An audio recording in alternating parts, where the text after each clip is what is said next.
बिस्मिल्लाहिर्रहमानिर्रहीम। Story house में आप सबको वेलकम है। हमारी आज की कहानी भी बहुत ज़्यादा दिलचस्प है। उम्मीद करते हैं आपको पसंद आएगी। हमारी आज की कहानी का नाम है हमसाए। किसी कबीले में एक नहायत ही उदास और चिड़चिड़ा आदमी रहता था जिसका नाम जर्मी था। वो इस वजह से उदास नहीं रहता था कि वो गरीब या अकेला है, बल्कि वो तो नहायत अमीर और कंजूस आदमी था। उसने शादी भी इसलिए नहीं की थी कि वो अपने सिवा किसी पर भी 1 रुपया खर्च नहीं करना चाहता था। जर्मी की परेशानी की वजह उसके पड़ोसी थे। उसके घर के दाएं तरफ कार्ल का घर था जो गाड़ियों की मरम्मत करता था और हर सुबह जर्मी की आंख हथौड़े और छेनी की आवाज़ों से खुलती थी। दूसरी तरफ एक म्यूज़िक टीचर मिस पॉपी रहती थी। हर सुबह नाश्ते के बाद उसके शागिर्द आना शुरू हो जाते थे। वामकन और सितार की आवाज़ों से जर्मी का सर दर्द से फटने लगता था। घर की तमाम खिड़कियां बंद करने से भी आवाज़ों का रास्ता ना रुकता था। उसके पड़ोसी दिन रात अपने काम में मसरूफ़ रहते। जर्मी ने खुद को अलमारी में बंद करके देखा, पुराने तौलिए अपने सर के गिर्द लपेट के देखे, अखबारात में छुपने के लिए खतूत लिखे, लेकिन फिर खुद ही फाड़ कर फेंक दिए। डाक टिकट की कीमत बहुत बढ़ गई है। उसने सोचा कुछ ना कुछ तो करना पड़ेगा, ये ऐसे नहीं चल सकता।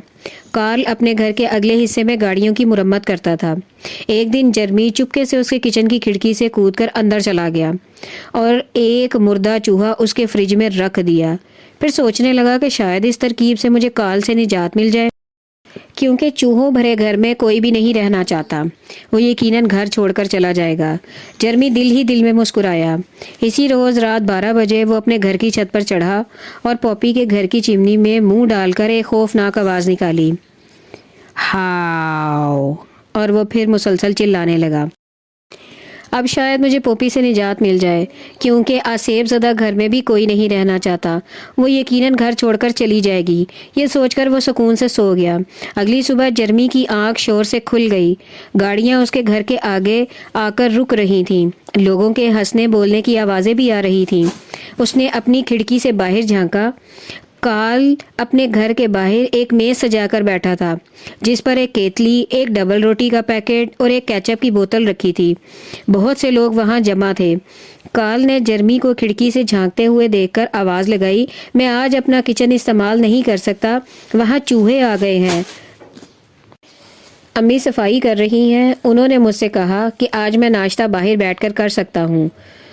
तो बस फिर मुझे ख्याल आया कि क्यों ना मैं आज लोगों को भी नाश्ता बनाकर फ़रोख्त करूं। ये सब लोग नाश्ता लेने आए हैं, बड़ा मज़ा आ रहा है, आप भी आइए ना।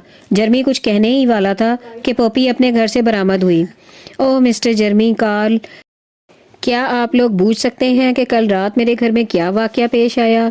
क्या हुआ? जर्मी ने अनजान बनते हुए कहा। कल रात परियां मेरी चिमनी में गा रही थीं, लेकिन उनका सुर ताल दुरुस्त नहीं था। आवाज़ भी बहुत बुरी थी।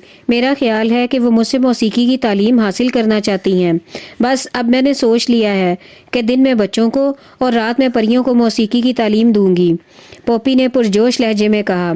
अब रात भर उसके घर से पियानो और वायलिन की आवाज़ें आने लगी। मामला जर्मी की बर्दाश्त से बाहर हो गया। आखिर उसने अपनी जमाशुदा रकम 2 थैलियों में डाली। फिर अगले दिन कार्ल के घर गया। उसके हाथ में रुपयों की एक थैली दी। जिस दिन तुमने ये घर छोड़ दिया, ये सब रुपए तुम्हारे होंगे, जर्मी ने कहा। आप जो हुक्म करें जनाब, कार्ल ने अपने मैले हाथ साफ करते हुए कहा। मुझे कोई फ़र्क नहीं पड़ता कि मैं कहाँ रह रहा हूँ। जैसे ही मुझे अपने घर का कोई मुनासिब खरीदार मिला, मैं ये घर फ़रोख्त कर दूंगा। ये कहकर उसने रकम वाली थैली पकड़ ली। अब जर्मी पॉपी के घर गया और रुपयों की दूसरी थैली दिखाकर कहा, जिस दिन तुमने ये घर छोड़ दिया, ये सब पैसे तुम्हारे होंगे। क्यों नहीं जनाब, जैसा आप कहें, मुझे इस बात से कोई फ़र्क नहीं पड़ता कि मैं कहाँ रह रही हूँ। जैसे ही मुझे अपने घर का कोई मुनासिब खरीदार मिला, मैं ये घर छोड़ दूंगी। ये कहकर उसने जर्मी से रकम वाली पोटली ले ली। जर्मी खुशी खुशी घर रवाना हुआ, लेकिन जब उसने अपनी जेबों में हाथ डाला तो उदास हो गया। सब पैसे चले गए, लेकिन शुक्र है कि जल्द ही ये शोर मचाने वाले पड़ोसी भी चले जाएंगे। उसने सोचा। चंद रोज़ बाद ही उन दोनों पड़ोसियों ने बताया कि उन्होंने अपने घर फ़रोख्त कर दिए हैं। ये सुनकर जर्मी ने सुकून का सांस लिया। अगले दिन जर्मी ने अपनी खिड़की से पॉपी को घर का सामान उठाकर बाहर रखते देखा। مجھے اس شخص سے ہمدردی ہے جس کی تم اب پڑوسی بننے جا رہی ہو مس پوپی۔ جرمی مسکرایا۔ اسے دیکھ کر پوپی نے بھی اپنا ہاتھ ہلایا۔